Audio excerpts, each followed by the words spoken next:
Hello and welcome back to another video. Today here again on Forza Horizon 5 to take a look at another brand new addition to the game, which is this MG7. To get hold of this brand new addition, all you have to do is complete 20 points of the Spring Festival playlist, which as you can see I've done by doing the 2 event labs, 3 speed traps, the photo challenge, the rivals at the beginning of the month, and a drift zone over on the rally expansion. Apart from the MG name being so nice that they use it twice, like they seem to do on all models, what can I actually tell you about the MG7? Well, it's actually not the first generation MG7. There was an older one which I never really realised existed until I heard this one was coming to the game, but it turns out there was a rather more British version before the company was sold to SIAC. That one though did look rather more like a Rover. Anyway, so what about this one? Well, it produces 257 horsepower and 405 torques from a 2-litre engine, whilst weighing in at 1,650 kilos, which is quite heavy, but then it is quite a large car, so that's not really terribly unexpected, although it didn't do too bad a job of disguising that weight.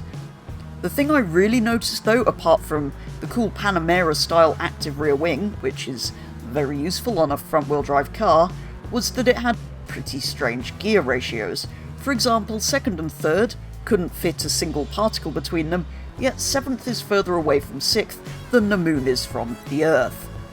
All of this though means it's rated at B636 from standard here in Horizon 5, so it has potential in B class if enough of that weight can be removed. For some reason, despite being very much not British anymore, the only colour the MG is available in is a British racing green. And the upgrades that are available for this thing are pretty disappointing.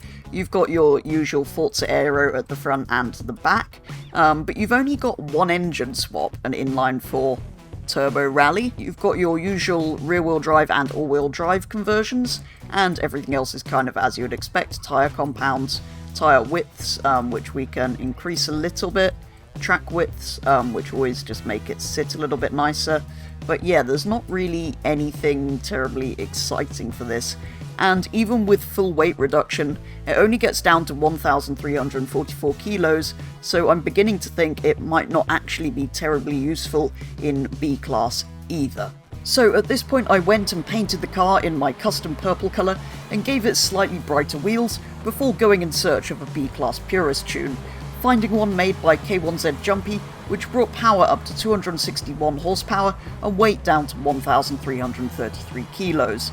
I then joined a Horizon Open session, loading into the first race of an adventure at the Plaza circuit, which appeared to be an MG7 versus Honda S2000 showdown. I spent most of the race in completely the wrong gear, because the ratios were still all over the place, I guess with the stock transmission still in there. By the end of the race though, I had just about got used to the gears, and where I needed to use which one. And to my surprise, it was very nearly a 1-2-3 to the MGs, which it would have been if I hadn't thrown it away by stupidly missing a checkpoint near the end of the race. Next up was the Linea Costera Sprint, which brought with it many more competitors in cars that weren't MG7s or S2000s. This time it was a 1-2-3 to the MGs, with me somehow coming out with the victory at the end of the race. Strangely, the MG7s, despite not exactly being light, seemed to outhandle everything else in the races. And finally, at Horizon Mexico, I got up to nearly 2nd place before deciding to go and miss 2 checkpoints in half a lap, mostly because it turned in sharper than I thought it would. Anyway, I then threw away a possible victory in that final race, which the MG certainly had the pace for, getting the fastest lap by the end of the race. So as it turns out, the slightly heavy MG is pretty good in B Class Open, which kind of surprised me, although it does still have slightly weird gearing with the stock transmission fitted, but that probably is still the most PI efficient way to upgrade this thing. It's just slightly irritating to drive with gears all over the place. This means though that this and the 2 Hyundai have been good at online racing, so I'll probably continue to use all 3 of them in B Class Open.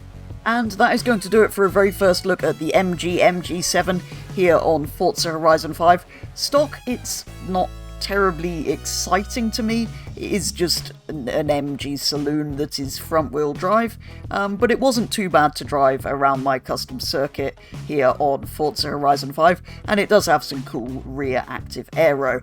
It was also surprisingly good in B-Class Open, which I really wasn't expecting given its weight, so I am actually going to continue using this thing, and I've really enjoyed testing it out today.